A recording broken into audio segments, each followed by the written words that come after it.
नमस्कार दोस्तों, स्वागत है आज की एक और वीडियो में। देखिए, आज की वीडियो के अंदर मैं बात करने वाला हूं एसबीआई कॉन्ट्रा फंड की। इसका छोटा सा रिव्यू करने वाले हैं। अभी मैंने करीबन 1.5-2 महीने पहले इसका रिव्यू किया था। फंड के अंदर प्रदर्शन तो काफी अच्छा था, लेकिन इतना अच्छा प्रदर्शन निकल कर नहीं आ पा रहा था क्योंकि मार्केट पूरी तरह से रिकवरी नहीं करके बैठी थी। लेकिन अब मार्केट पूरी तरह से रिकवरी कर चुकी है। अभी के समय में क्या ये फंड दोबारा से बुलंदियों पर पहुंचा है या नहीं, उसको जानने की कोशिश करेंगे। साथ में कुछ की फैक्टर्स भी है इस फंड के बारे में, उसको भी जानने की कोशिश करेंगे दोस्तों। एक्चुअल में आपको बताऊं, एसबीआई कॉन्ट्रा फंड मार्केट के अंदर एसबीआई का एक ऐसा इस तरीके का एक बेशकीमती भैया समझ लीजिए प्रोडक्ट है कि जिसने ना रिटर्न्स की बरसात की हुई है। मैं आपको बताऊं, जितने भी मैंने फंड्स के रिव्यू करता हूं ना, उसके अंदर कुछ फंड्स ही ऐसे हैं जो कि ना अपने आप में एक्चुअल में बहुत ही खासम खास है। उसके अंदर एसबीआई कॉन्ट्रा फंड भी आता है। अब ऐसा मैं क्यों कह रहा हूं, आप देखेंगे तो आपको पता लग जाएगा। जिन्होंने पहले वीडियो देखी हुई है उनको इस बात के बारे में पता होगा, या अगर कोई ऑलरेडी ऐसा ही करके बैठा होगा तो उसको भी इस बारे में जरूर पता होगा। शुरू करते हैं, आपको लेकर चलता हूं मैं कंप्यूटर स्क्रीन पर। साथ में चैनल को सब्सक्राइब कर लीजिएगा और बेल के आइकन को जरूर दबा दीजिएगा दोस्तों। और पूरी की पूरी वीडियो भाई इंफॉर्मेशन पर्पज के लिए है। किसी भी तरीके का रिकमेंडेशन, सजेशन इस फंड को लेकर या किसी भी फंड को लेकर हमारी तरफ से आपके लिए बिल्कुल भी नहीं। कंप्यूटर स्क्रीन आपके सामने चालू हो चुकी है। पिछले 3 साल का सीएजीआर आप सबसे पहले देख लो इस फंड का, आपको ना पता लग जाएगा मैं क्या कहना चाह रहा था। 20.78% का रिटर्न, पिछले 3 साल का सीएजीआर। और एक्चुअल में आपको बताऊं, मैं ये फंड स्मॉल कैप और मिड कैप कैटेगरी का नहीं है, और ये फंड लार्ज कैप भी नहीं है। ये अलग ही तरीके का फंड है। और अगर अब मैं आपको इसके रिटर्न्स दिखाऊं ना, आप इसके थोड़े से रिटर्न्स देखिए, तब आपको आइडिया लगेगा कि मैं जो चीज कह रहा था क्या वो सच्चाई है या नहीं है। ये देखिए आप, 10 साल का सीएजीआर देखिए 17.35%। भाई मिड कैप का होता है ना इतना सीएजीआर जितना इस फंड का है। 7 साल का सीएजीआर 22% है, 5 साल का करीबन 28%। आप सोचो 5 साल का सीएजीआर कितना है। 3 साल का सीएजीआर भी अब ठीक हो गया है, एक साल में भी भैया पॉजिटिव आ गया है 5.20। 6 महीने में करीबन 5.5%, और 3 महीने में भी 5.5% के आसपास है। तो रिटर्न कुल मिला के इसके ठीक ठाक हो चुके हैं। जिस तरीके से पहले चमक रहा था उस तरीके से दोबारा से इसने शाइन करना शुरू कर दिया है। अब इस फंड के अंदर सबसे जो महत्वपूर्ण बात है वो क्या है, वो आप जानिए, तब आपको पता लगेगा। ये देखिए, वो है इस फंड का पोर्टफोलियो। एक्चुअल में होता क्या है कि जो लार्ज कैप फंड होता है उसके अंदर सिर्फ और सिर्फ लार्ज कैप कैटेगरी के स्टॉक्स होते हैं। मिड कैप में सिर्फ मिड कैप होते हैं, और स्मॉल कैप में स्मॉल कैप होते हैं। लेकिन ये जो फंड है ना, ये एक्चुअल में आप देखो मिला जुला फंड है एक तरीके से। कैसे? आप इसका पोर्टफोलियो देखिए, 90% पैसा इसके अंदर इक्विटी में डाला हुआ है। 5% के आसपास इसके अंदर डेट कैटेगरी भी है। डेट कैटेगरी का मतलब ये हो जाता है कि पैसा गवर्नमेंट सिक्योरिटीज, गवर्नमेंट इंस्ट्रूमेंट्स में गया हुआ है। इसके अलावा 1% के आसपास रियल एस्टेट भी है। रियल एस्टेट को ये घटाते बढ़ाते रहते हैं, कभी 1%, कभी 2%, कभी 3% भी कर देते हैं सिचुएशन को देखते हुए। और करीबन 4% के आसपास इन्होंने क्या करा हुआ है, अभी भी कैश बचाया हुआ है। मार्केट की कंडीशन को देखते हुए इन्होंने अभी भी कैश बचाया हुआ है अपने पास। तो ये कंडीशन है। होता क्या है कि यहाँ पे जो इक्विटी वाला पोर्शन है ना, कभी ये इसको 85% कर देते हैं, कभी ये इसको 90% कर देते हैं, कभी वो 85 से 82% कर देते हैं। और यहाँ पे ये वाली जो कैटेगरी है, डेट कैटेगरी, रियल एस्टेट, इनको बढ़ाते घटाते रहते हैं मार्केट की कंडीशन को देखते हुए। अगर मार्केट ग्रोथ के मोड में है तो यहाँ पे ये इक्विटी बढ़ा देते हैं। अगर मार्केट थोड़ा सा डाउन चल रही है तो ये डेट कैटेगरी को बढ़ा देते हैं, जिससे कि गिरावट वगैरह थोड़ी कम हो। ये इनकी स्ट्रेटेजी है पूरी की पूरी इस फंड की। अब आप साथ में देखो, 83 स्टॉक्स है इस फंड के अंदर, और इसके अंदर आप देखेंगे ना, ज्यादातर पैसा जो इक्विटी में गया हुआ है उसके अंदर 52% पैसा जायंट कंपनीज के अंदर है, मतलब जो हमारी ब्लू चिप कंपनी है उनके अंदर। 22% पैसा लार्ज कैप के अंदर है। मतलब 52 और 22 कितना हो गया भाई, करीबन 74% पैसा आपका अभी भी लार्ज कैप के अंदर है, अभी भी लार्ज कैप के अंदर। और मिड कैप के अंदर है करीबन 21%, और 5% है स्मॉल कैप। तो 74-75% लार्ज कैप है और 25% मिड और स्मॉल है। मतलब स्मॉल कैप तो है ही नहीं, 5% है। तो आप देखो किस तरीके से पूरा का पूरा इस फंड को इन्होंने बनाया हुआ है। ठीक, अब सोचने वाली बात एक ये है, बताता हूं मैं आपको क्या कहानी है। अब आप सेक्टर्स देखो, 9 सेक्टर्स है। फाइनेंशियल सेक्टर है पूरा का पूरा सबसे बड़ा, 25.69%। फिर एनर्जी सेक्टर है 15%, फिर टेक्नोलॉजी सेक्टर है 11%, मटेरियल है करीबन 11% के आसपास, कंज्यूमर है 8%, हेल्थ केयर करीबन 7.8% और कंज्यूमर स्टेपल है 6% और इंडस्ट्रियल सेक्टर है 4%, 4.5%।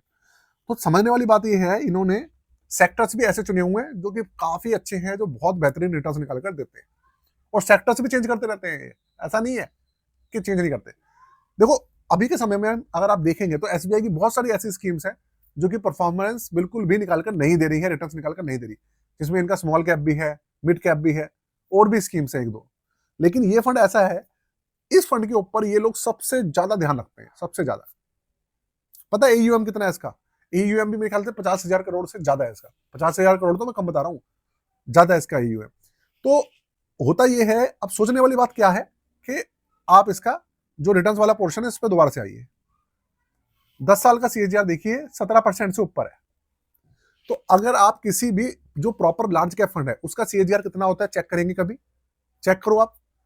जो सबसे अच्छा सीएजीआर, मतलब जो सबसे बेस्ट लार्ज कैप फंड है, आईसीआईसीआई को देख लेते हैं। आईसीआईसीआई लार्ज कैप फंड काफी ज्यादा फेमस है, ये इसको देख लेते हैं। आपको मैं अभी आइडिया बता रहा हूँ, मतलब किस तरीके से है। 5 स्टार का फंड है ये, और इसकी आप रैंकिंग 5 स्टार की रैंकिंग है, इसका आप रिटर्न देखो। 10 साल का सीएजीआर 15.81% है, एक large proper large cap category का फंड। और अगर आप इसका पोर्टफोलियो देखोगे, इसके पोर्टफोलियो में मिड कैप थोड़ा बहुत है अभी, वैसे तो इन्होंने सारा का सारा पैसा अभी लार्ज कैप में कर दिया, वैसे मिड कैप भी 20-25% रहता है। तो आप एक चीज देखो कि ये जो फंड है जो प्रॉपर लार्ज कैप है, ये भी 15% का रिटर्न निकाल के नहीं दे रहा है अगर एक्सपेंस रेशियो घटा देंगे तो। लेकिन ये वाला फंड जो कि आपका डेट कैटेगरी भी है, कैश भी शामिल है, और डेट कैटेगरी भी शामिल है, रियल एस्टेट भी है, और ज्यादातर जो इक्विटी वाला पोर्शन है वो भी किसमें है, लार्ज कैप में है। उसके बाद भी ये 17.35% का सीएजीआर दे रहा है, उसके बाद भी। तो भाई यही इसको खास बनाती है। एक्चुअल में ये एक तरीके का डायनामिक फंड है, जो फ्लेक्सी कैटेगरी के नहीं होते उस तरीके का फंड है। तो इसके अंदर ये बहुत सारी चीजें चेंज करते हैं एसबीआई वाले। ये कहानी है, इस वजह से इसके जो रिटर्न्स है काफी अच्छे रहते हैं हमेशा। हाँ मैं मानता हूँ पिछले 6-7 महीने से 8 महीने से इसके अंदर गिरावट चल रही थी, लेकिन भाई वो तो मार्केट में ही गिरावट चल रही थी। अगर सारे के सारे स्टॉक्स जो हैं वही डाउन चलेंगे तो फंड भैया क्या करेगा? फंड कुछ नहीं कर सकता, कुछ भी। अब आप देखो ये लॉन्च कब हुआ था? 1 जनवरी 2013 को लॉन्च हुआ था। उसके बाद BSE 500 इसका बेंचमार्क है, पूरी की पूरी 500 कंपनियां जो हैं। ओपन एंडेड स्कीम है, कोई रोक टोक नहीं है, कभी आओ कभी जाओ। एक्सपेंस रेशियो भी इसका ठीक ठाक है, ज्यादा नहीं है, 0.75% है। इसके अलावा जो इसका सीएजीआर है वो 16.65% है 13 साल का।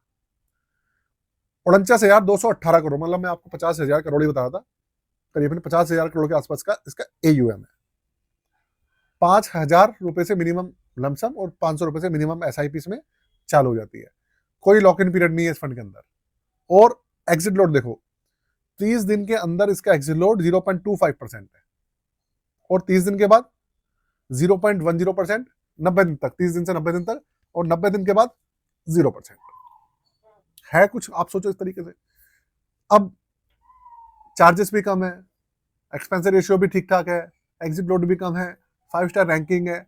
एसबीआई की क्या है, भरोसा है एसबीआई का, और रिटर्न्स काफी अच्छे हैं। हाइब्रिड कैटेगरी का फंड है एक तरीके से, कहने को कॉन्ट्रा है लेकिन बिहेव जो है इसका वो हाइब्रिड कैटेगरी की तरफ का है, की तरह है। तो आप सोचो क्यों इतना मतलब ये मतलब लोग भरोसा करते हैं इसके अंदर। तो दोस्तों ये है इस फंड के बारे में जो मैं आपको बताया था, छोटा सा रिव्यू था। हाँ मैं मानता हूँ कि इस फंड की प्रशंसा थोड़ी सी ज्यादा हो गई है, मैं मानता हूँ, लेकिन यार एक्चुअल में इसकी परफॉर्मेंस ना हमेशा से अच्छी रही है, इसलिए ना बताना बनता है, आप लोगों को सच बताना बहुत बनता है। अभी बीच में इसकी परफॉर्मेंस डाउन थी, तो देखो इसकी जो डाउन साइड जो नेगेटिव पॉइंट थे हमने वो भी खुल के बताए थे। और इसी तरीके की एक और स्कीम है पराग पारिक फ्लेक्सी कैप फंड। वो भी फंड इतना बेहतरीन है अपनी कैटेगरी के अंदर कि भाई उसको ना कोई भी पकड़ नहीं पाता। यहां तक कि Jio Black Rock flexi cap fund भी लॉन्च हो गया, जो आपका अलादीन से पूरा का पूरा ऑपरेटर है। वो फंड भी मुझे लग नहीं रहा कि उसको पकड़ पा रहा है, बिल्कुल भी नहीं कोई। मतलब ये समझ लो Parag Parikh flexi cap fund, SBI contra fund, कुछ ऐसे फंड है यूनिक जो कि ना हमेशा से नंबर 1 रहे हैं, और उन्होंने ना अपनी कैटेगरी के अंदर और दूसरी जो कैटेगरी है उनको भी खा गए हैं। वो इतना बेहतरीन प्रदर्शन रहता है इनका, यूनिक फंड्स है। तो दोस्तों फिर से आपको बता रहा हूँ, पूरी वीडियो इन्फॉर्मेशन पर्पस के लिए थी। किसी भी तरीके का रिकमेंडेशन, सजेशन या एडवाइस भैया हमारी तरफ से बिल्कुल भी नहीं है, इस फंड को लेकर, किसी भी स्टॉक को लेकर, किसी भी फंड को लेकर। क्योंकि एक चीज हमेशा आप ध्यान रखना, स्टॉक मार्केट के अंदर ना यार रिस्क बना रहता है भाई हमेशा। हम लोग भले ही, मैं हूं कोई भी, हम लोग कितनी भी तारीफ कर लें किसी भी स्टॉक की, किसी भी फंड की, लेकिन आपको उन सब चीजों के अंदर नहीं फंसना है। किसी भी पर्सन की बातों में आपको नहीं फंसना है। आपको अपना दिमाग लगाना है, अपनी रिसर्च जरूर करनी है। हमारी रिसर्च के ऊपर आप काम करो, लेकिन अपनी भी रिसर्च करो, जिससे कि आपको पता लगे कि भाई जो हम लोग कह रहे हैं वो गलत है, सही है। आपको, आपका पैसा है भाई, तो आपको अपनी चीजों को एनालाइज करना बहुत जरूरी है। ठीक है ना? किसी की भी बातों में आंख बंद करके विश्वास कभी मत कीजिएगा दोस्तों। ठीक, तो चलिए वीडियो को यही खत्म करते हैं आज के लिए। जय हिंद, वंदे मातरम, और चैनल को सब्सक्राइब करके जाइएगा और वीडियो को लाइक कर दीजिएगा।